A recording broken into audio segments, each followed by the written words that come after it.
The Weekers, assalamualaikum warahmatullahi wabarakatuh. Kembali lagi dengan saya Cut Aca di channel kita The Weekers, channel inspiratif yang akan membuka wawasan dan menambah pengetahuan baru khususnya untuk anak-anak muda milenial saat ini. Hari ini kita kedatangan dua narasumber super kece yang akan menambah wawasan luar biasa untuk teman-teman. Saya pastikan hari ini itu daging semua isinya. Ada dua orang, saya perkenalkan, ini ada Dr. Farhan dan ini ada Dr. Sulfendri. Enaknya dipanggil apa nih, Dr. Farhan? Boleh, dokter gigi ya. Dokter apa? Dokter gigi Farhan lah. Dokter gigi Farhan. Agak panjang nih dokter. Iya, dokter gigi aja. Dokter Farhan aja boleh. Oke. Untuk Dokter Zulfendri? Dokter Joli. Dokter Joli. Dokter Joli. Nah, bukan Doli. Saya bilang Doli tadi. Dokter Joli, Ya. Dokter Farhan. Dokter Farhan. Ya. Kegiatan hari-harinya apa nih Dokter Joli? Saya kegiatan hari-hari sebagai guru atau dosen di Fakultas Kesehatan Masyarakat. FKM di? Policy di FKM. FKM USU di situ atau ada biasa kan dosennya agak terbang-terbang nih, ada di tempat lain. Sekarang ini Omega itu usaha menambah gaji kan. Iya. Masih belum cukup ya. Masih belum layak gitu kayaknya. Sekarang yang banyak konsentrasi di USU. Ya. Jadi dari 3 digit diupayakan jadi 4 digit nih dokter. Apa? Dosen sudah 3 digit ya? Udah. Di 3 digit. Yang Kan upaya menambah gaji. Jadi dari 3 mau kita tambah jadi 4 nih. Rencananya seperti itu. Lebih enak di USU sih. Lebih enak di USU ya. Nggak capek. Bisa kegiatan. Oh, berarti dokter nih orangnya suka ngajar nih, memang suka ngajar ya. Biasanya sesuatu yang kita kerjain karena seneng, jadi nggak ada beban, jadi kayak main-main aja. Dijadikan hobi. Iya benar. Ya gitu ya. Kalau dokter, iya betul. Kalau Dokter Farhan? Saya hari-harinya itu melayani masyarakat ya, di sebuah rumah sakit, RSUD Semelu, di sebuah kabupaten di Aceh. Yang itu kalau dari Medan 1 jam dengan pesawat udara, tetapi memerlukan waktu 24 jam untuk mencapai ke sana, 8 jam dari darat, dan butuh 12 sampai 15 jam dengan laut. Hebat juga mengundang beliau ke sini. Makanya saya juga ya akhirnya sampai di podcast yang luar biasa ini, berbagi ya kan dari sudut pulau ya, salah satu dari 17.000 pulau yang ada di Indonesia. Terima kasih. Kita undang dari Pulau Simelu. Di Pulau Simelu ya. Itu di kepulauan memang kan. Kalau misalnya untuk situ harus, kalau jalur darat harus pakai ada speedboat atau dengan ferry ya. Ferry, ya. Jadi sekarang alhamdulillah pemerintah Aceh itu ada 4 pelabuhan ya, port yang bisa menuju Semelu. Singkil, Labuan Haji, Melabuh, dan juga Calang. Oke. Kalau berarti di RSUD itu nerima berbagai macam pasien. Ya, kebetulan kita di Semelu itu Bang Joli juga cuma 1 rumah sakitnya. Oh, cuma 1 rumah sakitnya. Jadi kalau tempat-tempat lain itu kan sebenarnya beban itu berbagi ya. Nah, kalau sekarang saya harus satu-satunya monopoli beban. Iya, bisa dikatakan monopoli. Jadi ya klinik itu banyak ya. Klinik juga karena kita pulau ya. Jadi dokter-dokter kita juga jarang memiliki buka klinik. Jarang ya? Karena memang nanti kita mungkin akan masuk kepada materi kita, hampir seluruh masyarakat di Pulau Semelu itu sudah tercover ya penjaminan kesehatannya, sehingga hari ini rumah sakit menjadi satu-satunya tempat tujuan untuk mendapatkan layanan kesehatan di Pulau Semelu itu. Oke, semuanya keseluruhan. Sudah. Kalau dipresentasikan berapa nih? Hampir 98%. 98%. Tinggal 500-an lagi orang yang belum. Itu mungkin yang masih Data yang konvensional, yang masih pengen ke Ya. alternatif segala macam ya. Betul. Menarik nih dokter. Menariknya kenapa? Kenapa nggak semua masyarakat pengen daftar BPJS? Kenapa nggak semua masyarakat, kita katakanlah nggak semuanya itu ngerasa BPJS itu adalah solusi kesehatan? Menurut dokter, kenapa nih dok? Iya, sebenarnya Apakah itu jadi beban atau? Iya, kalau masalah keinginan ingin semua. Iya. Siapa yang tak ingin menjadi dijamin oleh asuransi? Tetapi kan juga di dalam hal ini menjadi apa? Kalau dulu kan kita punya pegawai, kalau sekarang kita lihat beberapa kelompok daripada peserta. Ada yang mandiri, ya seperti PNS itu kan termasuk mandiri, tetapi dia adalah pekerja penerima upah.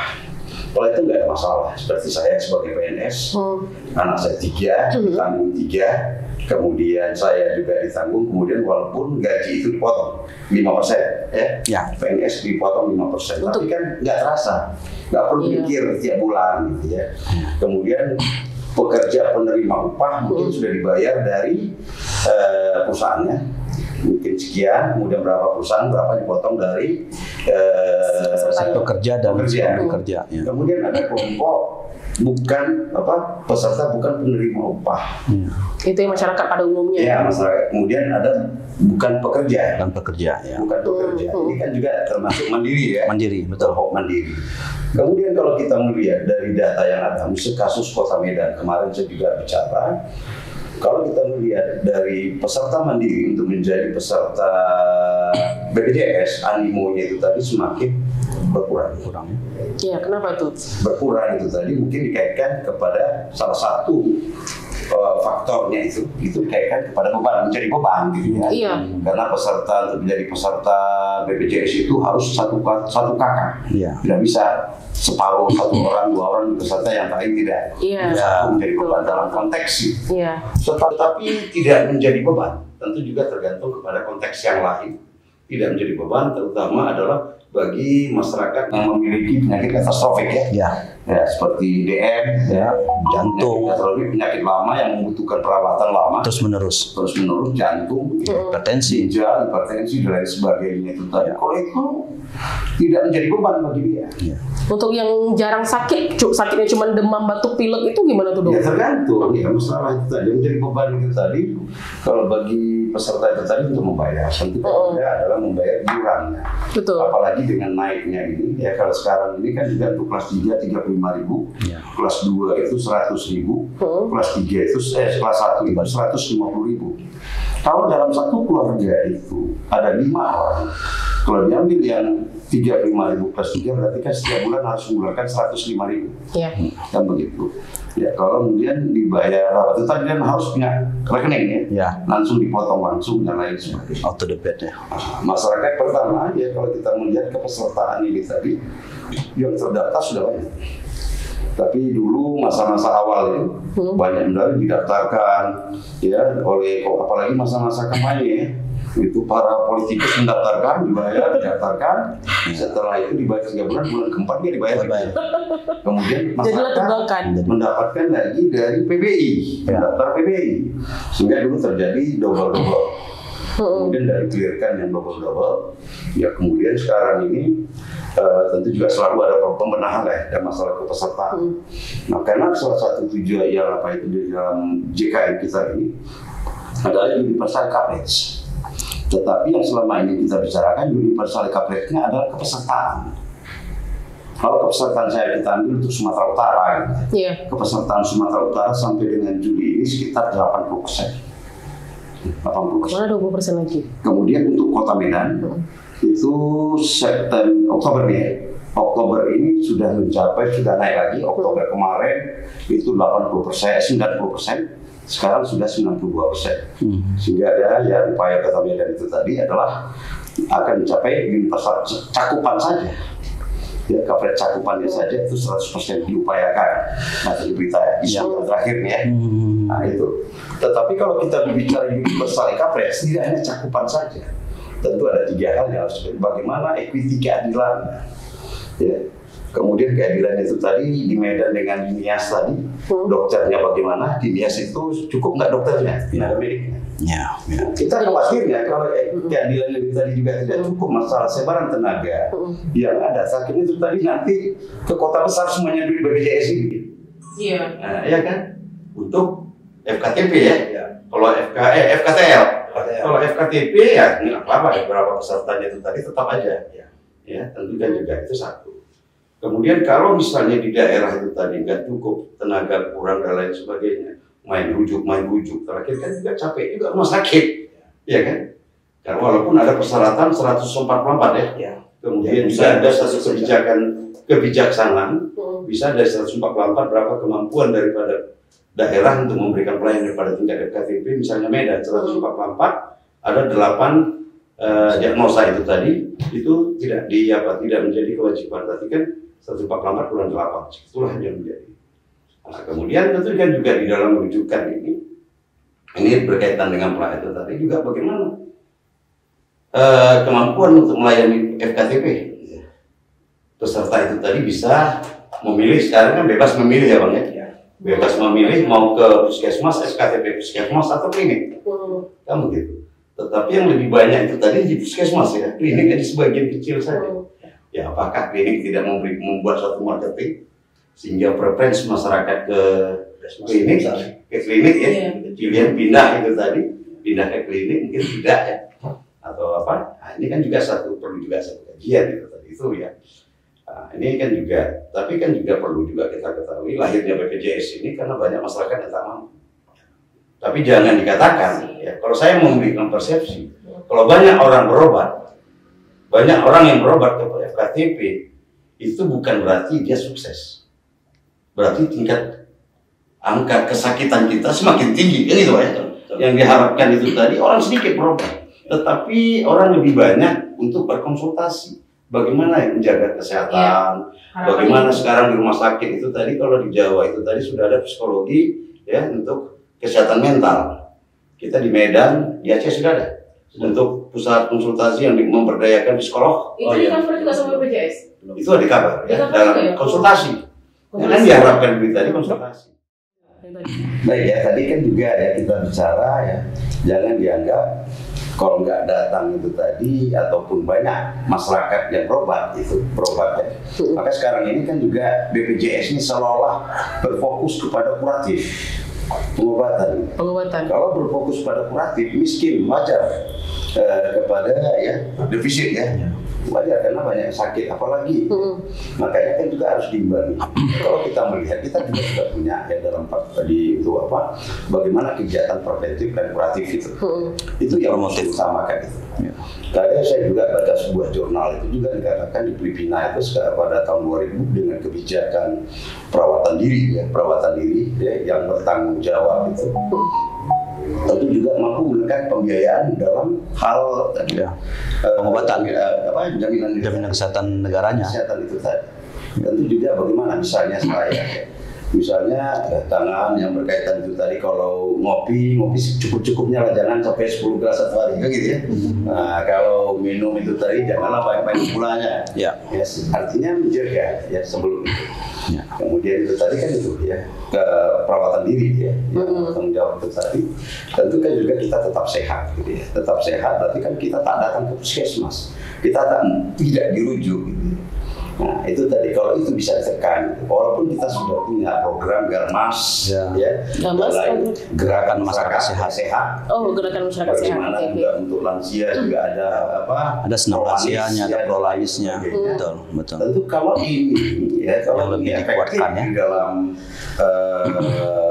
kebijakan ini efektif dalam bentuk tadi, tentu juga tingkat kesehatan kita semakin sehat. Betul. Nah, itu kan juga sebenarnya dalam strategi, bagaimana strategi gitu ya. Nah, kemudian juga ya perlu juga lagi sekarang kalau peserta itu tadi kita sudah punya data nggak? Kita secara cakupan ya. Cakupan tadi kalau saya katakan untuk Medan sekarang ini kan cakupan kepesertaan itu sudah 92%. Tetapi naiknya 92% itu tadi karena sebagian yang meningkat itu PBI. Baik itu dari APBD maupun juga dari APBN. Siap. Ya, meningkat sekarang dari bulan lalu 90, sekarang 92. Itu dari PBI. Yang jadi masalah yang bukan penerima upah yang mandiri. Ya, animonya itu tadi mungkin semakin berkurang, apalagi dengan naik nih Bang ya. Iya betul. Dengan naik ini tadi. Premi ya. Sempat diomongin besar-besaran itu kan atau di sebuah tempat. Atau ya terjadi itu tadi mereka tak bayar, enggak. Iya. Nah, kemudian pas sakit baru ngurus lagi. Di situ timbul masalah. Ngurus lagi jadi peserta, tapi kita butuh pada hari itu. Tetapi bisa diberlakukan 14 hari. 14 hari setelah itu nggak bisa juga kita pakai kan. Makanya saya kemarin anak saya tidak lagi ditanggung 25 tahun, umur 25 nggak lagi kuliah, udah selesai ditanggung. Mandiri 3 bulan. Nah, sekarang udah mandiri. Siap. Kan saya tuh khawatir nanti kamu sakit. Iya. Nunggu 14 hari toh bayar lagi kan gitu. Betul. Artinya itu juga menunjukkan membayar kalau kita yang ini mungkin adalah nggak begitu masalah pembayaran itu ya. Betul. Nah, tapi masyarakat yang lain ya, masyarakat yang lain. Tapi ada satu solusi, kalau tak mampu membayar bisa alihkan menjadi peserta PBI. Ya. Nah sekarang ini masyarakat tahu nggak itu?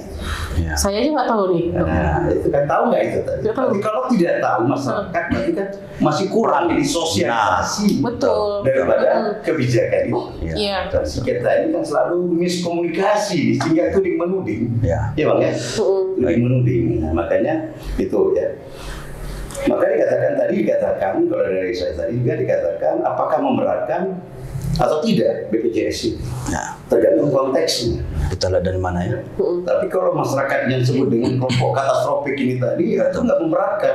Cukup dengan bayar 100 apa yang PBI ya, yang apa ya, yang mandiri ya. Ya. Bayar 100 dia bisa diobat ratusan juta ya. Benar. Ya, kan Benar gitu. sekali. Tapi bagi masyarakat yang sehat dan lain sebagainya, Ya. belum lagi kita melihat bagaimana persepsi masyarakat terhadap pelayanan itu. Yang gitu ya, persepsi masyarakat sehingga nggak mau, gitu. Ya. Nggak mau datang. Contoh kasus nih, ini saya tambahin ya dari Bang Joli ya.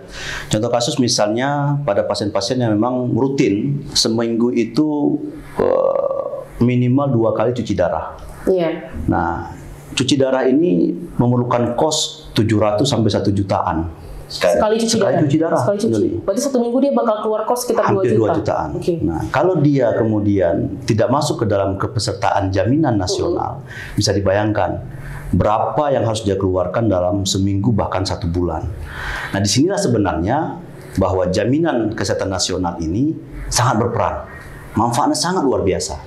Kita flashback sedikit ya, sebelum ini menjadi program Universal Health Coverage.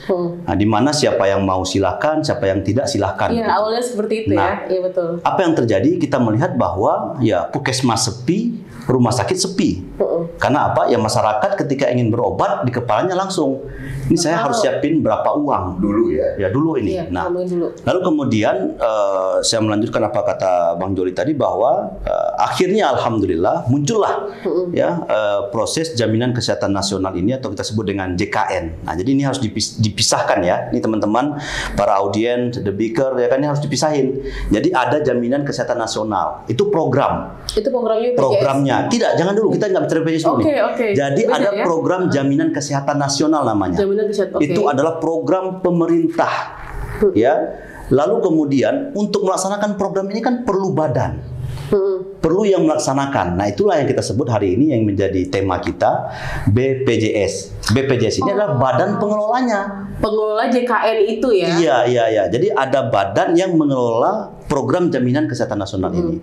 Nah, kemudian di sisi yang lain ada yang namanya pemerintah, dalam hal ini Kementerian Kesehatan, yang merupakan regulator. Jadi kan setiap program itu harus ada regulasi-regulasi yang mengatur. Nah, ini diatur oleh pemerintah, dalam hal ini Kemenkes. Nah, di sisi yang lain, nah inilah ada yang melaksanakan program. Siapa itu? Mulai dari puskesmas, rumah sakit, klinik-klinik swasta, praktek, dan lain sebagainya. Nah, jadi 3 serangkai inilah yang kemudian sukses tidaknya jaminan kesehatan ini harus dilihat ke tiga faktor ini. Nah, sekarang yang jadi persoalan adalah bahwa apakah kemudian manfaat yang diterima oleh masyarakat luar biasa? Benar sekali. Bahwa hari ini sampai dengan hari ini kita punya data hampir 230-an juta masyarakat Indonesia sudah tercovered. Artinya apa? Ada 230-an juta masyarakat yang apabila dia sakit, itu dia nggak pusing lagi. Dia tinggal datang ke puskesmas atau dia tinggal datang ke rumah sakit. Mungkin yang pusing ongkos ke rumah sakit. Nah, ya, kalau itu pasti, ya kan? Karena memang kenapa harus ada berjenjang untuk menekan biaya tadi? Karena memang ya 5 tahun terakhir kami selaku praktisi juga yang melaksanakan kegiatan ini ya, saya selaku direktur rumah sakit melihat memang fokus 5 tahun terakhir awal ya BPJS ini muncul itu lebih kepada kuratif. Nah, kita tahu kalau sudah masuk kepada kuratif ya atau pengobatan, masuk ke rehabilitatif, contoh cuci darah, kemudian kontrol jantungnya, fisioterapi, itu kan bukan hanya kuratif, itu rehabilitatif. Yang tadi sudah lumpuh, direhab kembali dan sebagainya. Ini pasti biayanya lebih mahal dibandingkan promotif preventif yang tadi dijelaskan oleh Bang Joli. Nah, saya sebenarnya ke depan ini untuk salah satu mengatasi agar pendanaan ini bisa kita tekan lebih kecil Di rumah itu sakit. di rumah sakit maupun di puskesmas maupun di klinik dan sebagainya, peran promotif preventif harus bisa lebih dimunculkan. Nah, Iya. ya. Ngomongin sedikit soal regulasi nih, Ya. Dok. Kalau menurut saya kena beban itu sendiri nggak cuma masalah biaya sih. Ya. Termasuk juga di tentang yang kalau yang administratif.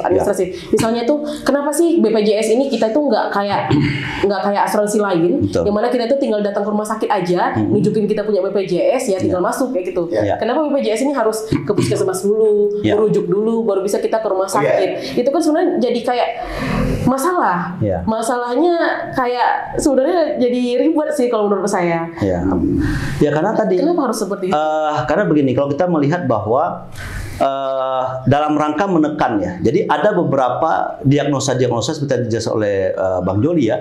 Sebenarnya ada beberapa diagnosa itu memang selesai di tingkat puskesmasnya. Rehabilitasi, Dok, misalnya. Ya. Misalnya ini kan kayak orang-orang yang udah masuk tahap rehabilitasi. Ya, siap. Dia itu emang udah harus konsultasi itu setiap 2 minggu sekali misalnya. Katakanlah dia misalnya ada tiroidnya. Oke. Di tiroid itu kan memang harus Oke. konsultasi Oke. berkala kan. Setiap dia mau konsultasi itu dia tetap harus ke puskesmas Ya. untuk ambil rujukan. Ambil rujukan ya. Padahal udah setiap minggu tuh dia ke situ. Kenapa harus seperti itu? Ya, kalau kita melihat memang ya, sekarang BPJS sebenarnya dalam hal ini itu sedang mengembangkan satu program, Bang. Ya. PRB namanya. PLB itu? PRB itu program rujuk balik. Oh, oke. Nah, di mana program rujuk balik ini adalah sebenarnya cukup baik ya untuk menekan yang tadi Aca tanyakan begitu, bahwa kenapa pada penyakit-penyakit yang memang seharusnya ini memang sudah rutin dia konsul, kenapa dia harus kemudian bolak-balik ya, yang ini memberatkan dari segi kos dan sebagainya. Iya. Nah, sebenarnya dengan program PRB, program rujuk balik itu si pasien dalam waktu jangka 3 bulan itu dia baru bisa kembali ke rumah sakit. Artinya cukup dia melakukan konsultasi di puskesmas, cukup obat yang kemudian dia dapatkan di puskesmas tanpa dia ke rumah sakit. Iya. Nah, sebenarnya program ini sudah ada. Pertanyaannya kembali lagi, Bang Jolis. Nah, puskesmas selaku pemiliknya pemerintah daerah sudah betul-betul memberdayakan nggak SDM-nya, kemudian kapasitasnya, kemudian ketersediaan obatnya. Nah, yang kita rasakan misalnya pengalaman kita di Semelu. Hari ini pasien PRB kita itu 7 nggak naik-naik. Padahal bisa di angka 30 sampai 50. Kenapa? Karena ketika si pasien yang seharusnya tadi cukup dia minggu ini dia konsul ke rumah sakit, lalu kemudian kita berikan resep obat selama 7 hari. Nah, dan untuk yang 21 harinya cukup dia ambil di puskesmas. Begitu dia datang ke puskesmas, Bang Joli, nggak ada obatnya. Iya. Nah, akhirnya apa yang terjadi? Benar. Ya mereka kembali ke rumah sakit. Nah, ini sistem yang salah. Ya, di sini peran pemerintah. Apakah kemudian pemerintah itu sudah tahu nggak kondisi ini? Selain pemerintah, kita juga harus tahu BPJS itu mereka bekerja sama dengan provider yang hal ini Kimia Farma. Nah, Kimia Farma ya selaku mitra kerja dari BPJS sudah memenuhi tidak obat yang seharusnya mereka berikan ke tingkat puskesmas tadi. Yang saya lihat ini belum, Bang Joli. Belum. Itu yang terjadi. Sebenarnya kan juga Tabung ya. kalau cerita Ya. masalah administrasi, Ya. sekarang nggak perlu lagi bawa kartu kuning itu. Ya, Yes, nggak perlu betul, lagi. betul. Sekarang kita cukup bawa KTP, semuanya tadi bawa apa Ya. kita semuanya sudah online, itu satu. Kemudian juga untuk mendaftar nggak perlu lagi kita ke BPJS dan lain sebagainya, cukup dengan daftar online itu masalah Ya. administrasi ya. Ya. Tetapi kalau tadi juga dikatakan, kalau swasta dan lain sebagainya kan pemerintah ya. Yang pemerintah diharapkan itu tadi, mengapa harus ke puskesmas? Puskesmas ini diharapkan menjadi gatekeeper. Ya. Ya, gatekeeper itu tadi bagaimana menghambat supaya tidak ke rumah sakit. Tapi problemnya ditangani, gitu ya, ditangani oleh puskesmas. Kemudian ada tadi program rujuk balik itu tadi, misalnya DM.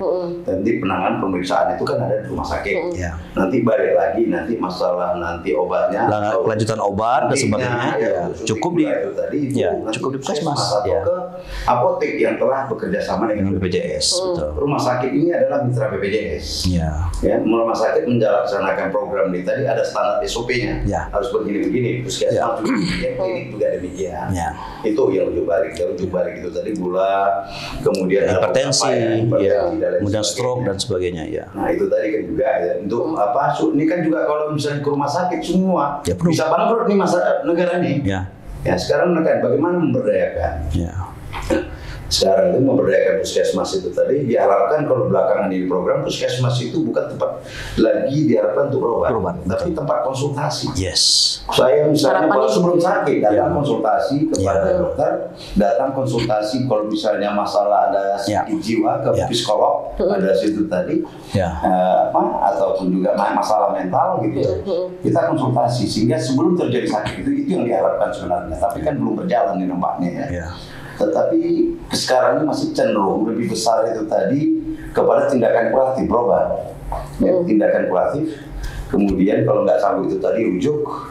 Nah, makanya kalau misalnya masih 144 tidak mampu ditangani oleh puskesmas kemudian dirujuk gitu ya, dirujuk itu tadi kemudian juga rumah sakit kalau tidak sesuai dengan apa itu tadi nanti takut juga ini. Ya. Sekarang nggak mau lagi ya. Ya. Kalau nanti karena nggak diklaim. Ya. Karena itu bukan kewenangan rumah sakit. Ya, saya ingin sedikit memberikan sistem penjaminannya ya. Jadi ada dua. Di tingkat FKTP klinik itu kita sebut dengan kapitasi. Kapitasi. Nah, kapitasi ini adalah dibayar berdasarkan orang. Oke. Contoh, sebuah puskesmas itu memiliki kepesertaan BPJS 20.000. Nah, jadi 20.000 kali berapa nominalnya, maka itulah pembiayaan yang ada di puskesmas. Nah, sebenarnya disinilah peran pemerintah daerah melalui puskesmas-puskesmas. Jangan sampai dana yang besar ini itu juga dijadikan kuratif, menyelesaikan penyakit. Jadi seharusnya dana yang besar ini, contoh misalnya satu puskesmas memiliki 20.000 kepesertaan. Kita anggap angkanya satu peserta itu dibayar 6.000. Berarti kan setiap bulannya puskesmas itu punya uang 120 juta. Nah, ini yang seharusnya tadi apa sampaikan oleh Bang Joli tadi adalah kegiatan promotif preventifnya yang harus diperbanyak. Tenaga kesehatan turun ke rumah-rumah, ya kan? Memang sekarang kita ada program kesehatan sehat. Udah jarang kelihatan lo itu. Nah, posyandu dikuatkan. Iya. Kemudian prolanis orang tua kayak tadi misalnya, ya kan? Bagaimana konsumsi kalau sudah DM dikumpulkan DM semua. Udah jarang itu dong. Nah, kemudian kalau dia hipertensi, puskesmas kan punya data itu. Dari sekian kakak ada sekian orang yang memiliki hipertensi. Ini dikumpulin nih setiap bulan nih. Diberikan bagaimana asupan makanannya, pola hidup yang sehat. Kalau ini berjalan, kita yang di rumah sakit ini nggak nampung begitu banyak pasien. Harapannya gitu kan dok? Harapan kita begitu. Tapi sadly yang terjadi itu bahkan puskesmas saja jalan, ya. Prolanis tadi jalan, ya. Tetapi kadang-kadang SDM-nya ya? enggak, SDM itu kan ada 30, karena itu kan sistem klaim. Iya. Klaim ya. Nah, ya betul. Nah, selanjutnya, kenapa tadi saya katakan bahwa ini ada chance besar untuk kemudian promotif preventif Bang Joli itu bisa dilakukan, karena begitu ini sudah masuk ke rumah sakit, itu sistemnya sudah berbeda, sudah tidak kapitasi. Klaim. Kita sistem klaim. Kita obati dulu, baru kemudian kita lengkapi persyaratan yang tadi kata Aca agak sedikit ribet.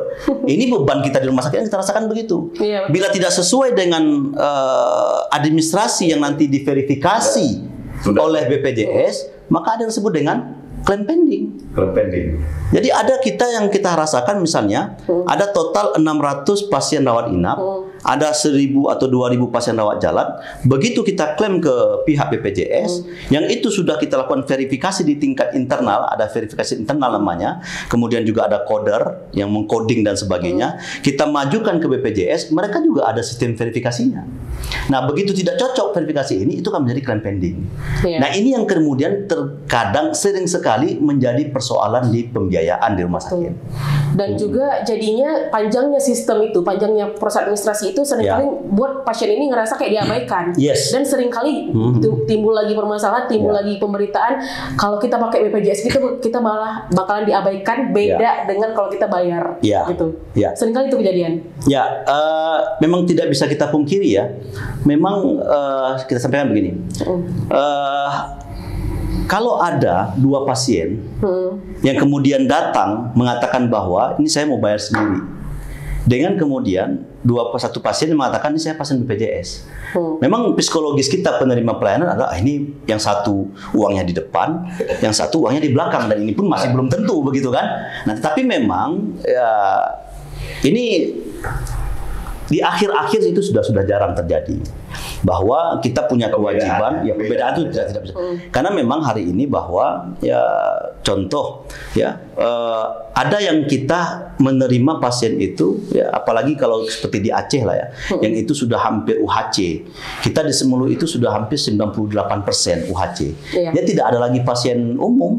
Jadi pasien umum dengan pasien BPJS itu sudah hampir sama pelayanannya. Tergantung ini dia di kelas berapa, dia di kelas 3K, di kelas 2 atau di kelas 1. Keluhan-keluhan yang seperti tadi itu jarang ada itu dokter? Ya, terbukti dengan bahwa hari ini tingkat kepuasan pelayanan itu sudah di atas 80%. Memang tidak sampai 100%. Yang namanya kepuasan itu kan masing-masing menjadi ya. Target hanya 70%. Dan target hanya 70%. Target 70%. Ya seharusnya kalau tergantung target sih, ya kan kalau dinaikkan 90% berarti kita punya utang 10%. Nah, sebenarnya yang kita inginkan adalah ya setiap program itu memang memerlukan jangka waktu yang cukup panjang. Dianggap berhasil ya 90 atau 95%. Tapi secara kemanfaatan ya kita tidak bisa mengatakan secara fair bahwa program JKN ini bermanfaat. Nah, tinggal bagaimana kemudian BPJS yang hari ini kita bahas, apakah malah menjadi beban ya atau menjadi solusi? Beban BPJS. Iya, kita menyampaikan bahwa melalui podcast ini kita meminta kepada teman-teman BPJS agar mereka lebih aktif untuk mensosialisasikan program ini. Iya. Karena jangan kita ngomong ini aja, tadi kita udah dengerin beberapa program yang mungkin Aceh nggak bakal tahu kalau nggak ketemu sama praktisi kesehatan. Sebenarnya mereka ini, sorry ya, BPJS.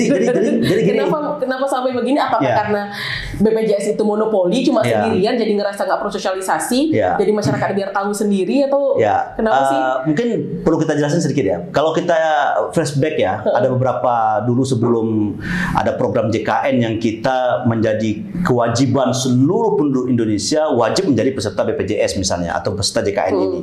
Ya, kita ingat dulu bagaimana kemudian ya badan-badan asuransi baik itu nasional maupun internasional begitu ingin mencari peserta saja itu proaktifnya luar biasa. Sampai dengan closing. Itu perlu waktu 5-10 kali jumpa di rumah, di kampus. Oh, Bapak di mana? Oh, saya dari kafe, saya datang, Bapak. Nah, sekarang pertanyaannya Bang Dodi, ya kan teman-teman BPJS sudah ngelakuin ini enggak? Nah, ini sebenarnya. Jadi kalau BPJS ya kita juga otokritik ya dengan BPJS. Satu sisi kita mengatakan bahwa terima kasih bahwa BPJS sudah mengelola ini, ya kita juga merasakan manfaatnya. Mereka juga profesional. Nah, hanya saja kita meminta agar semakin baiknya program ini bila BPJS mengambil peran yang lebih aktif, proaktif dalam rangka mensosialisasi seluruh aturan yang ada. Nah, hari ini kan kalau kita baca di media, baik media koran, media cetak, sosial, selalu yang menjadi persoalan apa? Ada persoalan di rumah sakitnya. Jadi masyarakat, pasien yang kemudian dibenturkan dengan kita, Bang Joli. Dengan kita memberikan pelayanan yang nggak bagus, begini. Contoh kasus ya. Ini saya kasih tahu nih. Ada kasus pasien misalnya ketika dia masuk di hari pertama, lalu kemudian di hari kedua dan hari ketiga, ini dokter selaku DPJP menyampaikan baik Bapak belum bisa pulang. Bapak harus menjalani A, B, C, dan D secara klinis. Nah, si masyarakat ini minta pulang. Oh, saya nggak mau lagi di rumah sakit, saya pengen pulang aja deh. Kita nggak tahu persoalannya misalnya. Nah, begitu dia pulang, tiba-tiba di rumah sesak nih Bang Joli, dia balik lagi. Itu secara sistem di BPJS tertutup. Disebut dengan satu periode pelayanan. Maka si pasien ini bila ingin mendapatkan akses jaminan kesehatan JKN tadi yang bisa diklaim ke BPJS, itu dia harus menunggu 7 hari setelah dia pulang. Nah, terbentur nggak dengan kita, sumpah seorang dokter, menolak pasien? Terbentur. Yang muncul di media sosial, rumah sakit menolak pasien. Tidak aja. Yang terjadi itu adalah Bapak hari ini tidak bisa lagi dijamin oleh BPJS karena Bapak pulang atas permintaan sendiri. PAPS namanya.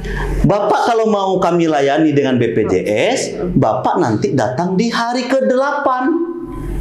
Tapi Tapi kalau Bapak ingin kita layani secara mandiri, Bapak bayar sendiri, kita layani Pak. Nah kadang-kadang komunikasi ini nggak tercapai ke masyarakatnya. Yang muncul apa? Rumah sakit nolak. Nah hal-hal begini nih, masyarakat tahu nggak? Nggak tahu. Siapa perannya harusnya? BPJS. Yes. Di sini kita ingin otokritik BPJS. Ya. Gimana nih problem kayak gini nih Pak Joni? Ya. Kalau menurut saya Besar ini. tentu juga kalau kita bicara kebijakan, komunikasi kebijakan itu tadi yang masih kurang. Gitu, ya. Terkait monopoli BPJS ini Kalau dan monopoli itu tadi, kalau sudah monopoli semua itu tadi ya biasanya itu tadi ya, sekarang kan apapun kan kami datang, kadang-kadang gitu ya. Iya. Maka nggak perlu lagi marketing, Iya. karena persaingan nggak ada. Yes. Persaingan Iya. nggak ada, ngapain lagi marketing? Ya kan, walaupun kita tanya ada bagian marketing, tugasnya apa marketing bagaimana? Jadi Kita peserta. kan nggak bisa lihat. Ya. Edukasi kepada masyarakat, Iya. misalnya dalam pemanfaatan, bisa dulu kasih walaupun apa ya, misalnya ini ditanggung dalam pelayanannya itu tadi 7 hari, 4 hari, ya. Untuk penyakit itu secara standar Ya. itu 4 hari. Ya. Ternyata 4 hari belum sembuh. Yes. Ya kan? Kalau 4 hari belum sembuh, hari kelima itu memang masyarakat tak bayar lagi, tetapi sudah tanggungan daripada rumah sakit. Ya. Maka pernah terjadi itu tadi, pasien pulang dalam keadaan tidak sadar dulu ya. Ya, ya, ya. Padahal itu tadi. Sekarang kan komunikasinya. Ya. Ya. Rumah sakit kadang-kadang juga tak mau mengambil risiko juga. Gitu ya. Ya, ya. ada nggak maksimal waktu untuk Secara regulasi tidak ada. Tidak ada Ya, jadi ini yang Pada menjadi kendala prakteknya? kita. Jadi menjadi kendala kita adalah bahwa dalam pembiayaan tadi kita sudah selesai ya di puskesmas ya, Kalau tadi kapitasi. kan udah pulang Ya. karena PAPS, Baik, jadi baik. ketika dia balik lagi udah nggak bisa dilayani kan? Siap. Ada nggak waktu maksimal untuk Nah. recovery ini? Jadi apa? Ada maksimalnya lalu nggak bisa dilayani lagi? Kalau kita sudah PAPS itu, Ya. kalau sudah PAPS itu permintaan atas permintaan Permintaan sendiri, sendiri kok. ya. Berarti kan tak lagi salah kita Iya, menyalahkan betul. rumah sakit. Iya. Dia mengajukan PAPS itu tadi kan ada surat Keluarga penyataan. ada surat Iya, iya, pernyataan iya, gitu. iya. Maka dia nggak bisa lagi. Ya. Ya, Nah, ini juga yang kemudian menjadi kendala kita di selaku pelayan ya, rumah sakit ya saya ya. Nah, memang secara regulasi betul kata Bang Joni, ya tidak ada waktu maksimal atau minimal pelayanan. Secara regulasi ya, Iya. pada prakteknya? Pada prakteknya memang akhirnya kita terbentur dengan pembiayaan. Contoh misalnya, sistem pembiayaan di rumah sakit itu kan inasi bigis. Ini sebuah sistem lah kita anggap. Jadi diagnosa A bayarnya sekian. Diagnosa B biayanya sekian. Nah ini pertanyaan adalah terkadang diagnosa A ini yang seharusnya dia sembuh ya cukup dengan 3 hari, tetapi kan dalam sebuah upaya kesehatan, jadi kan rumah sakit, puskesmas itu yang kita lakukan bukan upaya. Kita kan nggak ada janji, oke Bu, Bapak, Ibu pasti sembuh, tidak.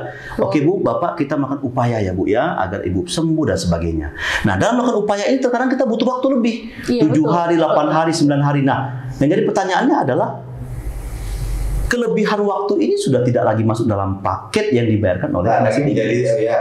Oh, ada package ya? Nah, ini yang nah kendala kedua nih saya harus sampaikan di podcast ini. Saya terima kasih sekali kita diberikan kesempatan ya. Ini juga harus menjadi pemahaman, mudah-mudahan banyak mendengar.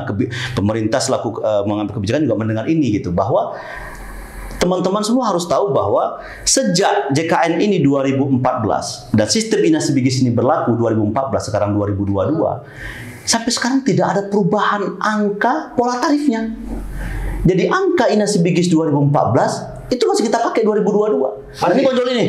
Saya minta pendapat Bang Joli nih. Iya. Selaku praktisi kebijakan kesehatan ini gimana nih pembiayaannya Bang Joli ini? Iya. Di mana obat sudah naik berapa kali, Iya. BMHP sudah naik berapa kali. Ya kan, inflasi naik terus. Rumah sakit masih diharapkan agar menerima pembiayaan sesuai dengan inasi bigis yang tidak pernah. Hal seperti ini Masalahnya berpengaruh sama ini- pelayanan. Oh, salah pasti. Betul, Nah, akhirnya sama pelayanan. Nanti bakal banyak lagi nih berita-berita Iya. rumah sakit. Seperti itu. Permasalahannya seharusnya kan dievaluasi Yes. per satu periode. Iya. Oke. Iya. Karena tentu ada perubahan. Kalau tadi memang benar inasi bijisnya mulai dari awal sampai sekarang, berarti kan sudah lama tak berubah-ubah juga. Berarti kan juga ya bagaimana dokter akan semangat ya. Iya, sementara Tidak tarif sama BPJS medisnya. sudah naik. Tapi kalau misalnya pun tak setuju dengan BPJS, kadang-kadang rumah sakit juga nggak ada lagi apanya. Pilihan. Kadang-kadang banyak juga yang kolap kalau nggak Iya. peserta BPJS. Betul. Ini Iya buat sih, si benar sih. malakama. Iya, betul. Ya, makanya Kenapa saya bisa nggak naik sementara tarif BPJS udah dinaikkan? Ya. Kenapa nggak inline hal ini? Nah, kita nggak ngerti nih. Ini mungkin betul. perlu Makanya kita narsum lain tentang kebijakan keuangan ya. Dalam waktu ini, dalam forum ini tadi, tapi juga kalau memang seperti Tuhan itu tadi, sebaiknya kita evaluasi dengan harga kekinian ini, ya, dan medis itu tadi juga dalam berapa itu tadi berapa? Tentu kan juga perlu dievaluasi. Kalau memang benar tadi sampai sekarang ini SPGs-nya nggak naik-naik juga, itu juga keterlaluan juga itu kan. Makanya kan juga motivasi ya mengabdi gitu ya. Sumpah dokter dan lain sebagainya tetap dijalankan, tetapi kan juga menjalankan dengan hati yang tak senang juga, nggak enak juga, nggak ikhlas gitu kan. Jadi karena biaya obat kan semakin tinggi kan, nggak mungkin itu kita downgrade obatnya, kita turunkan. Sekarang ini dengan health tourism. Di Indonesia health tourism. Benar-benar. Kalau pelayanan kita masih BPJS begini itu tadi. Makanya memang yang menjadi challenge berikutnya adalah ini apakah opportunity buat kita rumah sakit daerah atau malah tantangan atau malah ancaman. Apa yang saya maksud ya? Apakah akan masuk kepada opportunity kesempatan, apakah challenge kita atau malah menjadi ancaman untuk rumah sakit daerah, khususnya rumah sakit daerah ya. Di mana secara kepesertaan kan persaingan antara rumah sakit daerah dengan rumah sakit swasta kan terlihat hari ini. Nah, di mana rumah sakit swasta kan juga bisa menerima pasien BPJS. Nah, yang jadi persoalan adalah dari segi pembiayaan. Rumah sakit swasta yang itu kemudian mungkin ada owner, ada investor di sana, ya kita yakin pastilah secara pembiayaan mereka tidak ada persoalan. Nah, sedangkan kita yang itu diatur dengan regulasi daerah, keuangan daerah. Nah, sekarang challenge-nya adalah mampu nggak nih rumah sakit daerah bersaing dengan rumah sakit swasta nih? Nah, sebenarnya dengan program JKN ini, kita menantang ya diri saya sendiri selaku direktur rumah sakit juga, dan pemerintah daerah selaku pemilik rumah sakit dimanapun berada. Ini challenge loh bagi pemerintah daerah. Kalau pemerintah daerah serius untuk menangani ini, ya membuat rumah sakit daerahnya semakin baik, ini dia akan lebih unggul. Tapi ada satu dok, dengan adanya kebijakan Badan Layanan Umum, BLU. BLU itu tadi kan juga memberikan suatu space, pendapatan operasional. Pendapatan operasional dapat digunakan untuk meningkatkan pelayanan dan juga usaha-usaha yang lain. Nah, itulah yang sebenarnya kesempatan yang berikutnya. Nah, yang jadi persoalannya adalah Bang Joli, kalau kita juga ingin inventaris rumah sakit yang sudah BLU, termasuk saya nih, maka saya agak sedikit bisa lebih leluasa ya, karena saya juga rumah sakit kita sudah BLU. Nah, terkadang pemerintah daerah memiliki pandangan yang berbeda. Begitu sudah BLU dianggap sudah mandiri, Bang Juli. Dianggap kita sudah swasta murni. Salah, menjadi masalah baru. Nah, layanan umum tetap bukan misi sosial. Dia tidak mengambil untung, tidak. Nah, tetapi bagaimana pemerintah daerah juga harus mampu memfasilitasi rumah sakit daerahnya. Kalau tidak BLU mati lampu sebiji, kita harus minta duit ke kas daerah. Betul. Kalau sekarang kalau mati lampu bisa beli sendiri. Betul. Operasi beli alat dan lain sebagainya, tapi yang digunakan pendapatan operasional. Makanya tadi saya mengatakan bahwa tergantung kita melihatnya di mana nih. Kalau saya melihatnya ini challenge sebenarnya, kesempatan kita. JKN ini jangan hilangkan. JKN ini luar biasa, sebuah capaian yang sangat luar biasa bagi kita negara Indonesia dan juga bagi daerah dan sebagainya, di mana manfaatnya lebih besar. Nah, tinggal kan tema kita hari ini adalah apakah badan yang mengelola jaminan kesehatan ini bisa lebih survive nggak? Kemudian kita di rumah sakit, ya bagaimana kemudian dengan regulasi-regulasi yang ada itu bisa lebih cepat untuk bisa melayani masyarakatnya. Dengan cara apa? Pembiayaan yang pasti. Nah, kami melihat lagi-lagi bahwa selalu yang menjadi solusi dari ini semua adalah premi dinaikkan. Ya bagi kita di tingkat rumah sakit, ya kita tidak masuk kepada tahap itu. Bagi kita adalah kita nih sudah layani nih. Bayar dong. Come on, bayar dong. Begitu dong. Supaya apa? Bayar sesuai dong. Ini SPGs-nya dari dulu nggak naik-naik, tapi kita harus melayani maksimal. Sekarang di kota besar seperti Medan ya, saya melihat betul nih, ini tantangan besar bagi rumah sakit daerah ini. Saya melihat di mana-mana rumah sakit daerahnya tidak sebaik rumah sakit swasta kan akhirnya kan. Akhirnya apa? Pilihan orang ke rumah sakit swasta kan? Tapi sebelum tarif ini kemudian naik, dulu kan sempat ada berita bahwa BPJS itu merugi sangat besar sekali, sampai harus disuntik oleh pemerintah supaya tetap hidup. Meruginya itu tadi kan dari awal sudah dikatakan bahwasanya yang banyak menyerap ini tadi adalah masyarakat yang terkena penyakit katastrofik. Makanya kalau dikaitkan menjadi beban atau tidak tergantung konteksnya mana. Bagi mereka yang katastrofik itu tadi juga penyakit ginjal, masalah cuci darah tadi misalnya dan lain sebagainya itu tadi, mereka tidak menganggap beban di BPJS, malah rahmat ini kan. Ada nggak BPJS ini limitnya sih? Limitnya ada nggak Pak untuk nggak ada limitnya? Jadi berapapun tagihan itu ya inasibigis tadi. Limitnya itu di inasibigis, ditutup di inasibigis. Nah ini yang kemudian. Berarti untuk penyakit ini ada maksimal bisa 100 juta, penyakit yang lain bisa jadi 200 juta. Itu puskesmas tidak hanya sekedar merujuk. Kan tidak apa dia ada lagi kena sanksi. Dia kan kena kapitasi. Sanksi kalau tidak mencapai indikator, ada 4 indikator yang ditetapkan oleh BPJS. Salah satunya adalah angka rujukan. Tapi tidak boleh lebih dari 1,5%. Kemudian juga ada sebagainya, ada 4 itu tadi. Itu juga bisa diturunkan. Kalau maksimal puskesmas itu semuanya itu tadi mencapai itu 6.000 per kepala. Per kepala. Kalau misalnya ada sekitar 30.000 kali lagi itu pendapatan. Kalau misalnya edukasi untuk perawatan diri artinya itu tadi kepada masyarakat itu tadi jalan, promosi dan preventif dan promotif itu jalan sehingga masyarakat tak berobat ke puskesmas, datang ke puskesmas. Kalau datang pun hanya sekedar konsultasi, tentu kan untung di puskesmas ini. Ya kan untung kan? Dapat sakit tak sakit segitulah dapat duitnya. Beda dengan rumah sakit. Rumah sakit dia pasti orang untung kalau banyak dirujuk. Dirujuk, kalau tak ada dirujuk di sini rumah sakit juga bisa apa? Atau kita sehat semua kan? Kan gitu. Harapannya sih memang itu ya. Harapannya itu makanya di Thailand dengan kebijakan itu pada dengan adanya reformasi sistem kesehatannya itu tadi juga sekarang fokus kepada perawatan diri. Perawatan diri tadi juga dengan program preventif dan promotif itu tadi. Kemas biaya kesehatan itu sendiri. Sehingga kita juga sudah apakah sudah dengan biaya sekarang mungkin sudah mulai stabil mulai stabil itu tadi. Mungkin benar sekali ya Taca tadi bahwa kita masih ingat ya 2018-2019 itu, makanya saya katakan bahwa di 5 tahun pertama ketika kuratif menjadi prioritas, bayangkan tuh kolaps loh. Ya, jadi 2014, 2018 belum sampai 5 tahun itu BPJS defisit. Kenapa? Kata tadi karena sudah fokus kepada kuratif. Nah, sekarang saya katakan tadi ya nanti kita bisa challenge juga bahwa di 5 tahun terakhir ini saya melihat ya tren untuk promotif preventif itu sudah mulai digalakkan. Nah, dan saya tadi juga mendorong kepada pemerintah daerah misalnya bahwa kapitasi yang ada di puskesmas itu tidak lagi menjadi bahan untuk kuratif. Artinya apa? Ayo deh teman-teman puskesmas, kapitasi itu difungsikan untuk kegiatan lebih kepada promotif dan preventif. Supaya lebih sedikit orang yang kemudian jadi kuratif ini. Nah biarlah nanti kemudian yang sedikit ini, biarlah jadi jatahnya rumah sakit. Begitu. Sampai sembuh.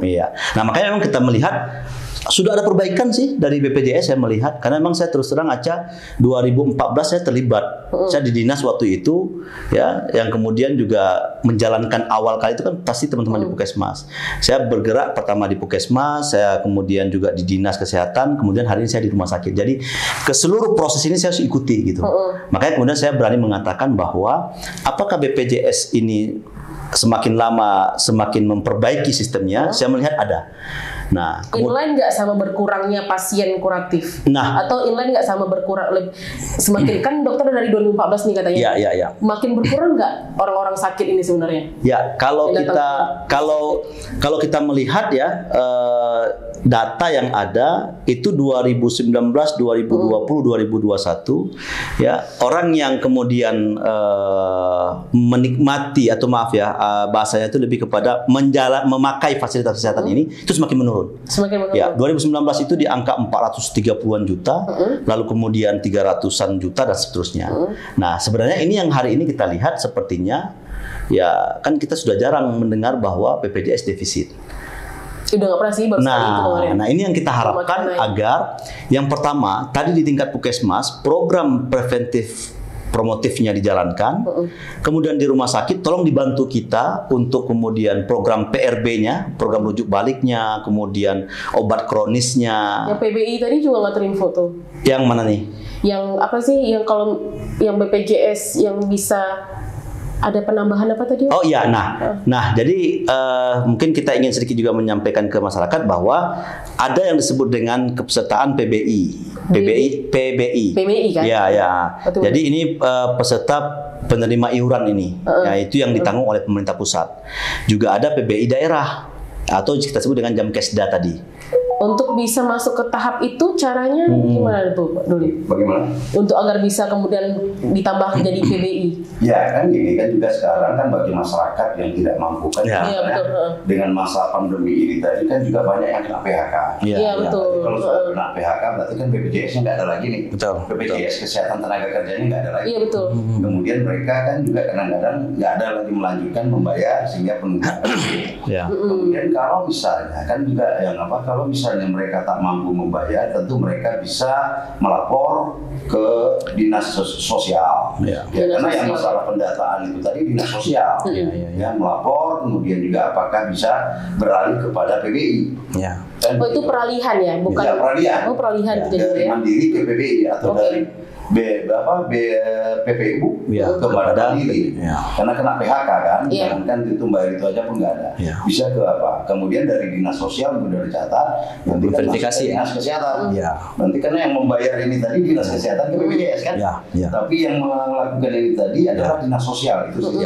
Ya, jadi kita ya betul. Jadi yang baru nih, jangan sampai karena nggak ada uang jadi hilang juga Nah, makanya kesehatan kita ini. juga bisa misalnya masyarakat yang tidak mampu tadi Silakan datang. bisa datang ke kelurahan, Ya. lapor ke kelurahan, nanti ke kelurahan itu tadi ke dinas sosial, Ya. ya kan ke dinas sosial karena ini kan juga melapor dia tidak mampu kan, Iya. ke dinas sosial nanti bisa cakupkan sekarang kan itu sudah banyak, ya kemudian dibantu lagi ya stakeholder lain lagi yang tidak mampu menguruskan mereka ini tadi Bisa dimasukkan ke dalam PBI, yang PBI ya, makanya untuk di Medan Ya. yang peningkatan yang sangat signifikan itu tadi sampai PBI tadi ya. 62% adalah PBI. PBI-nya Ya. ya. Tetapi PPU-nya, Menurun ya. BPPU-nya Dan BP-nya BP-nya menurun. itu menurun. Ya. Menurun. Banyak yang nggak ada lain sebagainya. Kalau kita dalam konteks animo, ya, animo mereka ini menurun. Ya, karena mereka tak sanggup, tak membayar penunggakan dan lain sebagainya. Ya. Nah, yang satu yang selalu yang jarang didiskusikan itu tadi 81%, 92% untuk Kota Medan. Kemudian yang 8% itu tadi ada nggak terdata masyarakat ini yang menjadi peserta asuransi? Ya. Itu tadi yang dari swasta. Berapa persen yang dari swasta? Ya. Ada nggak Tercover ya? Enggak, Terdata. Ya. Bisa-bisa yang 92 ini tadi sudah tercover semua lah, yang 8% itu di swasta. Nah nanti di situ timbulnya, yang timbulnya itu di 8%. Makanya kita sebenarnya saya yakin dari pembicaraan kita ya yang memang sudah luar biasa ini. Nah sebenarnya kita ini pemerhati ya, Bang Jody sebagai pemerhati, kemudian saya sebagai pelaksana. Sebenarnya kita nafasnya sama ini. Ayo jaminan kesehatan ini kita sukseskan ini. Iya. Artinya apa? Total coverage ini menguntungkan kita semua begitu. Iya. Nah, tinggal nanti bagaimana pengelolaannya. Jadi di BPJS-nya kita berharap ayo proaktif nih sosialisasi nih ya kan. Nah, kemudian memastikan bahwa kalau memang ada ya peserta yang belum ya karena tadi undang-undang mengatakan wajib, seharusnya BPJS jalan-jalan dong, dia ke kantor-kantor, dia ke masyarakat. Ada Bu, Bapak Ibu, ini sudah jadi peserta belum? Kalau belum, apa kendalanya? Iya. Kalau memang Bapak Ibu mampu, ayo jadi peserta mandiri. Apa kalau tidak mampu, keuntungannya? Tapi itu begitu. masih dalam satu konteks universal coverage. Iya, Cakupan kepesertaan. Iya. Tapi universal coverage tidak hanya itu. Iya, iya. Ya, tentu juga universal coverage terkait kepada bagaimana distribusi tenaga. Iya, iya. Universal coverage itu tadi juga terkait kepada quality dari Iya, pelayanan. betul. Iya. Nah, ini langkah maju kedua. Universal coverage tentu juga bagaimana tata kelola sesuai dengan regulasi yang sudah ada. Ya. Karena biaya untuk menjadi peserta orang Medan membayar 35, 100, 150 sama Ya. dengan orang yang ada di Nias. Betul. Kalau itu dia. biayanya sama, tentu rasanya juga sama. Iya. Harusnya. Harusnya sama. pelayanan merata, SDM-nya juga satu warna. Tapi kalau di daerah terpencil semuanya datang berobat, nggak bisa berobat, dirujuk, Ya. datang itu tadi, berarti kan ketidakadilan. Ya. Kalau Nah, ini semuanya itu tadi, nanti duitnya itu tadi. baik. Ini Aca tema kedua nih Aca. Ini sepakat nih. Ya, Karena begini. Nanti duitnya itu tadi, misalnya Betul. di Smelu, Ya. Iya. Smelu dia monopoli dia ya, Ya. nggak ada lagi yang Rumah sakit lain. atau FKTM, Ya, ya. dia monopoli, Betul. enak kali nggak ada masalah. Iya, iya. Tapi kalau di Medan, Masalah juga, Pak. persaingannya No banyak. issue ya. Masalahnya kita di sini. Karena mungkin kecil klaimnya itu tadi. Betul, tidak betul. sesuai. Betul. Nah, Tapi persoalan kan ada monopoli, kan Iya. ada lagi saingan. Ya, persoalan kita di daerah-daerah terpencil itu adalah bahwa yang pertama kita lebih terfokus. Artinya kita tahu dan kita pasti memastikan masyarakat itu sebelum datang. Jadi akhirnya Aca, kita rumah sakit juga termasuk yang koar-koar. Ayo Bapak Ibu, ada nggak yang belum ini BPJS ini? Karena bagi kita adalah, betul kata Bang Joris tadi, bahwa langkah tahap berikutnya sekarang memang yang dikejar itu adalah kan UHC-nya. Semua itu tercover. Nah, sekarang pertanyaannya, setelah tercover semua, baru kita masuk ke langkah berikutnya. Tema kedua nih, podcast bulan depan kan ya, Pak. Supaya kemudian Asik, bagaimana kemudian setelah tercover semuanya, kita bicara SDM, kita bicara kapasitas, kita bicara layanan primanya. Dapat nggak antara di pulau yang satu dengan di kota kabupaten kota dengan di kota Medan? Artinya UHC dalam konteks lain ya. Nah, begitu. Nah, tadi kan kita nih BPJS beban apa tidak?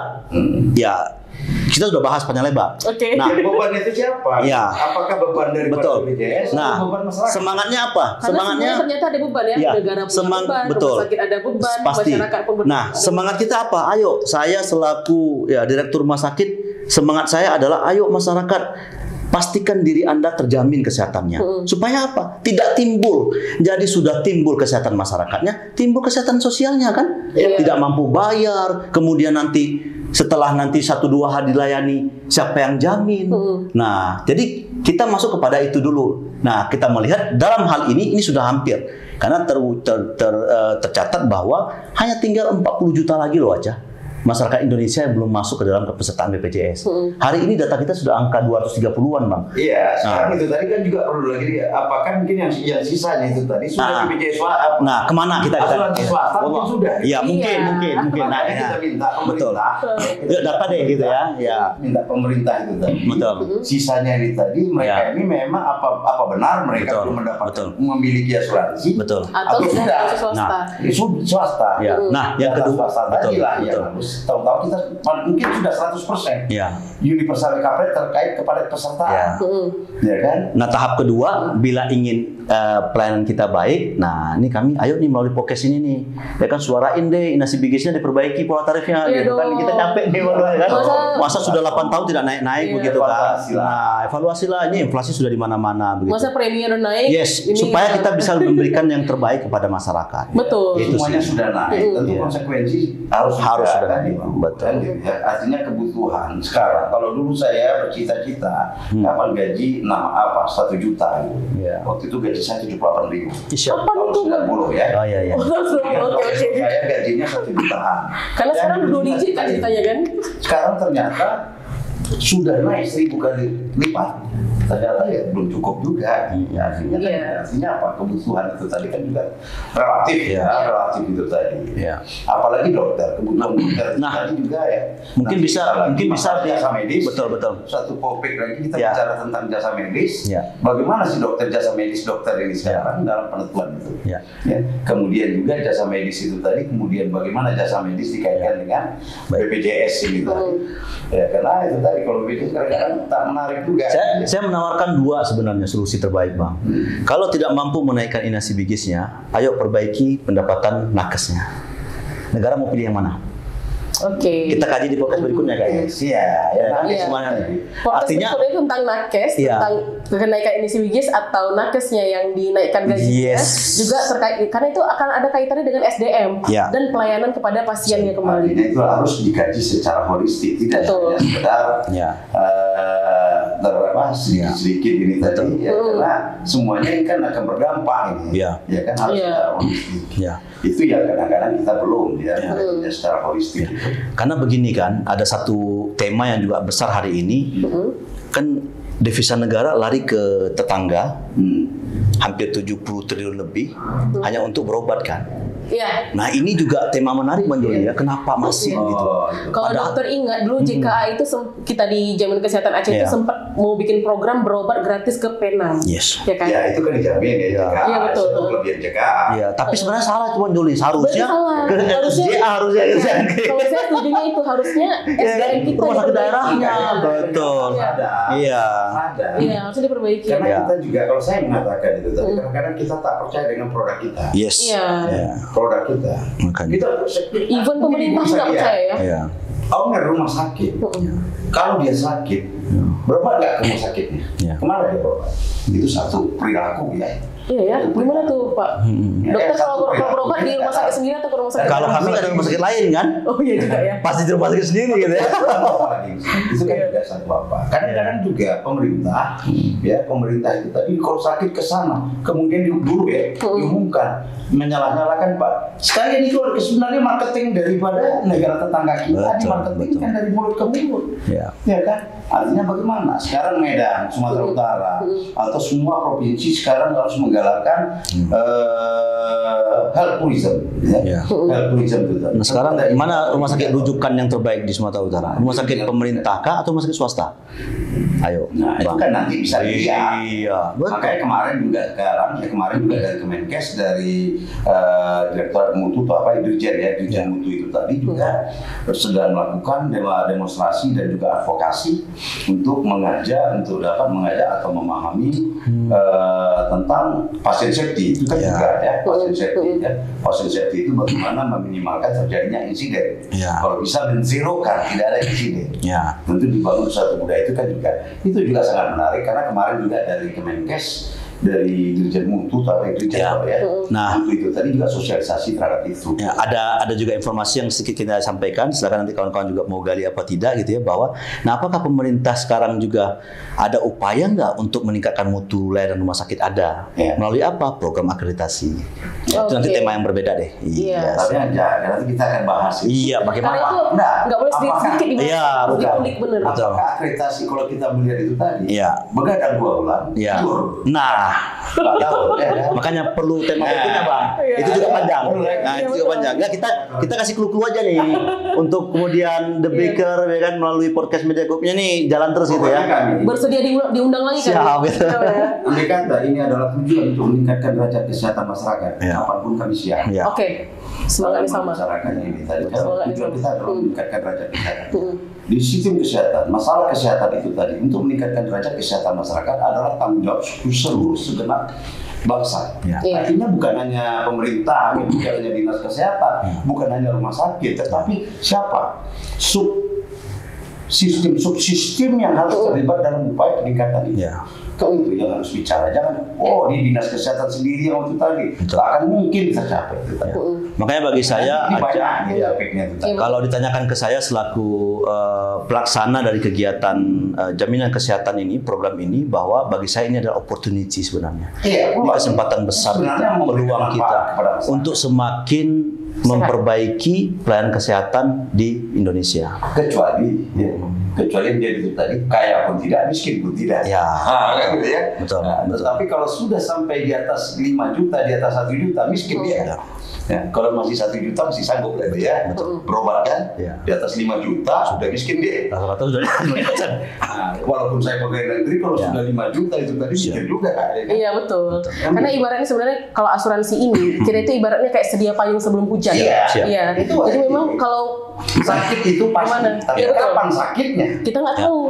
Makanya emang kan ada payung. Kalau kita nggak pakai payungnya, terus apakah kita rugi punya payung? Makanya emang kami juga ingin menyampaikan di podcast ini bahwa yang harus kita pahami ya, sistem jaminan kesehatan yang kita jalankan di Indonesia itu sebenarnya ada 3 prinsip ya. Yang pertama itu kan sebenarnya protection. Protection itu adalah ya inilah kita kalau sakit inilah memproteksi kita. Jadi ayo kita ngajak nih, ayo teman-teman masyarakat semuanya ya kan, silakan tadi Bang Joli sudah menjelaskan, yang mampu silakan mandiri, yang tidak mampu ya lapor. Ya, kelurahan saya nggak mampu nih, ya biar diverifikasi. Jadi pastikan diri kita biar terproteksi. Ya, ini sudah menjadi lifestyle kok di seluruh dunia juga sudah melakukan itu, apalagi kita Indonesia. Nah, yang kedua adalah sebenarnya kita di Indonesia itu sharing. Jadi bagi yang tidak sakit, ya bersyukur gitu, jangan minta sakit. Jadi jadikan iuran kita Kak Kamila, alhamdulillah nih saya diambil 1%, istri juga PNS diambil karena kita kewajiban PPU. Jadi PPU itu kalau dia suami istri bekerja, dua-duanya diambil aja. Nah, ya sudah lah, bagi kita apa itu sharing deh. Padahal satu keluarga 5% loh. Iya, bagi kita sharing. Iya, kita sharing deh. Apa mana sharing? Ya sudahlah. Kata kita ya, kebetulan kami beragama Islam, Bang Juli juga Islam, kita menyampaikan, ya Allah ini sedekah kita deh. Ya Allah, jangan kita sakit, biarlah orang lain yang memakai ini. Tapi biasanya, PNS ini dimanfaatkan BPJS setelah pensiun. Nah, kerja kali itu, Pak. Di samping dia mau bereuni dengan para sepuh-sepuh di rumah sakit. Reuni. Dia menjadi masih pegawai. Kadang-kadang jarang juga digunakan itu. Nah, yang terakhir ya, karena kita warga negara yang baik, ya ini sebagai komplain kita sih. Ya apapun cerita karena sudah wajib mau tak mau. Kita harus sukseskan. Siap. Itu sih. Sama kayak kalau misalnya kita di pegawai swasta, kita kadang di perusahaan kita itu udah punya asuransi sendiri. Tapi kita tetap wajib punya BPJS. Balik lagi ke masalah monopoli, memang kewajiban. Tadi kan saya katakan tadi ada program COB, cost of benefit. Artinya itu tadi tidak bayar tetap dua premi. Tetapi ada satu premi. Satu premi? Satu premi. Itu namanya dengan program COB, cost of benefit. Artinya nanti para pekerja ini biasanya perusahaan ya. Kalau individual itu jarang, perusahaan ada tenaga kerja, kemudian mereka BPJS melakukan advokasi atau perusahaan melakukan advokasi kepada BPJS untuk menggunakan program COB, menjalankan program COB. Tentu juga perusahaan asuransi misalnya swasta, kemudian bekerja sama dengan BPJS, didaftarkan apakah kelas 1, kelas 2, kelas 3, itu tergantung kepada ini. Nanti dia kalau mau di luar daripada plan yang bagus, dia mungkin menggunakan mitra kerja daripada yang swasta. Tapi dia bisa juga menggunakan BPJS. Nah, seperti teman saya kemarin, dia punya asuransi X gitu ya, asuransi X swasta, kemudian dia kadang-kadang berobat di rumah sakit, ya paling hebat di sini. Tetapi kemarin terakhir itu tadi di rumah sakit pemerintah, ya sampai akhir ayatnya itu tadi, ya cuma di situ dia bisa menggunakan dua.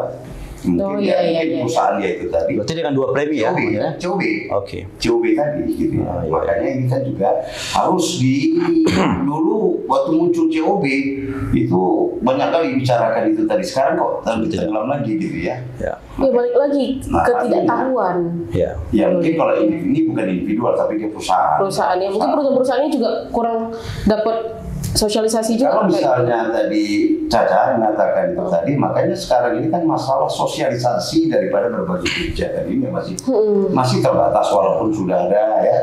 Tapi kadang-kadang sampai atau memang masyarakat tak peduli juga, bisa juga dalam konteks ini. Gitu. Kita bukan hanya menyalahkan pemerintah saja, ada juga masyarakat tak peduli. Gitu. Contoh kasus, masyarakat tahu nggak kalau dia datang ke rumah sakit, dia langsung masuk ke UGD, bahwa dia tahu nggak bahwa kemudian bisa saja ketika dia datang ke rumah sakit mungkin kepalanya pusing, ya kan? Nah, tetapi ketika didiagnosa itu tidak masuk dalam kategori gawat darurat. Lalu kemudian masyarakat marah-marah ke siapa? Rumah sakit. Ke rumah sakit. Masalahnya, rumah sakit kalau tidak layani, masyarakat marah-marah. Kalau dilayani, sudah keluar semua beban dari rumah sakit, obatnya, BMHP semua. Begitu kita klaim ke BPJS, nggak diklaim.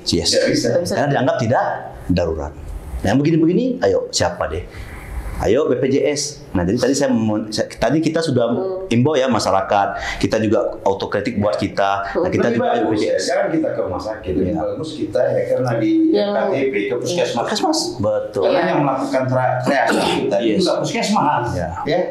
Karena puskesmas melakukan triasi. Oh, ini bisa kami obati. Oh, ini nggak bisa rujuk ke sana. Ya, karena di sana punya tenaga itu. Betul. Gitu.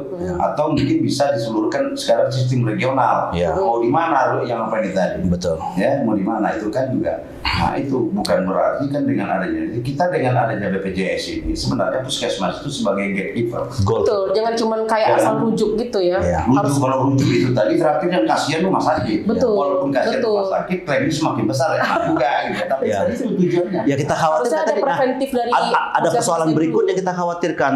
Sering dapat informasi apa misalnya? Tidak dapat tempat tidur. Iya, ya kan? Ini masalah juga ya. Nah, kenapa tadi goalkeepernya nggak bekerja? Sebenarnya kita dari pihak rumah sakit betul. Satu sisi ayo rame-rame ke rumah sakit, tapi begitu nanti tak ada tempat tidur menjadi masalah baru.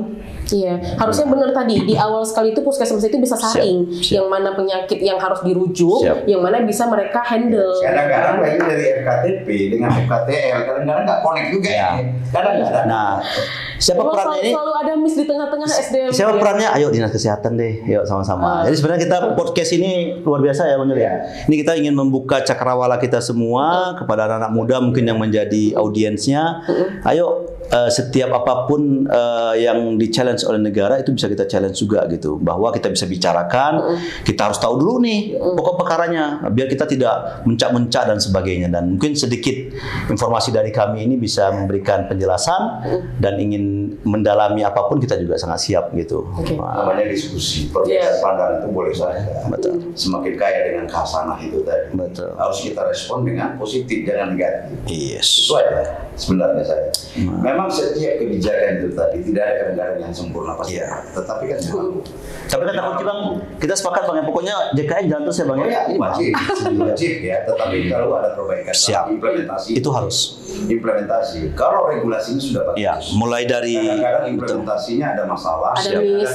Betul. Betul. Kadang-kadang di panjangnya komunikasi ini ada beberapa sisi yang terputus atau sedikit. Miskomunikasi betul. Itu yang harus kita luruskan.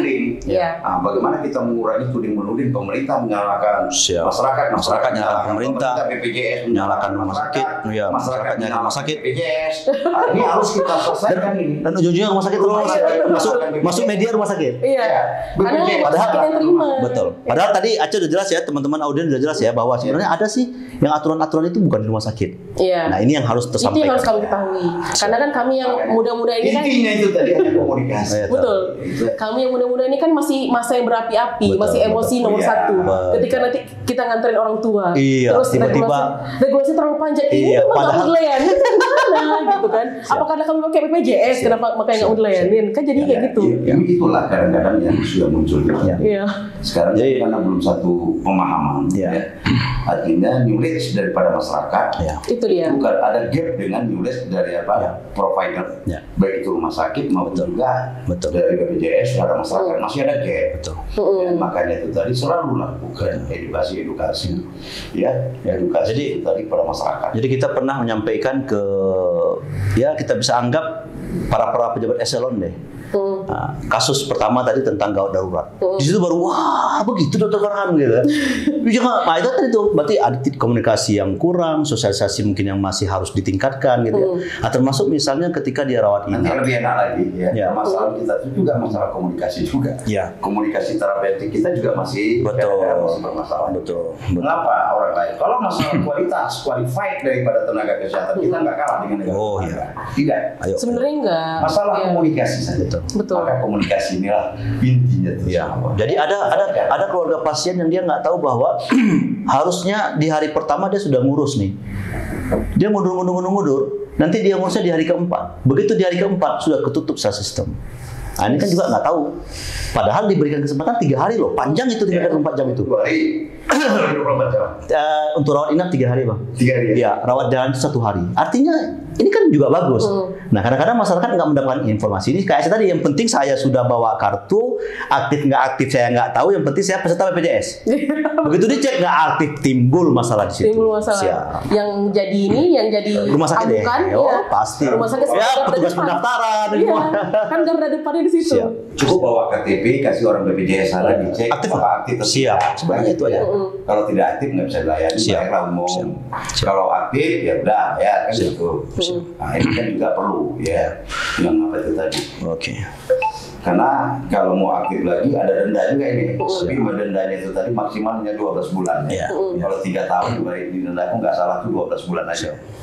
Ya, berapa denda itu tadi tentu ada regulasinya itu tadi. Betul. Itu aja mungkin. Karena tahap awal ini sudah cukup lah itu. Waktunya 14 hari lagi, Ya, makanya memang harus dijaga itu. Ya. Dalam diskusi kita ini Oke. sebagai Pesan terakhir. pertama ya. Siap. Ini Bagaimana menarik. topik yang ke depan itu tadi juga Ya. lebih menarik lagi ya. Karena memang satu hal yang harus dicatat bahwa kesehatan itu adalah hak dasar. Jadi Sehat itu adalah hak asasi. Jadi ayo yang punya hak dasar itu kita harus care. Saya ini tercatat apa tidak, saya ini dijamin apa tidak, atau saya nggak mau dijamin, Ya. saya siap nggak dengan menjamin diri saya sendiri, pilihan semuanya. Hidup ini adalah pilihan. Betul. Oke. Tak mau ikut apa itu tadi. Memang sekarang ini sehat, pas sakit kita nggak Siap. tahu. Iya. Ya. Sakit itu pasti. Ya. Sakit Tapi itu kapan pasti. sakit, Wallahu kita nggak a'lam. tahu. Kapan harus kita keluarkan duit, kita juga nggak tahu.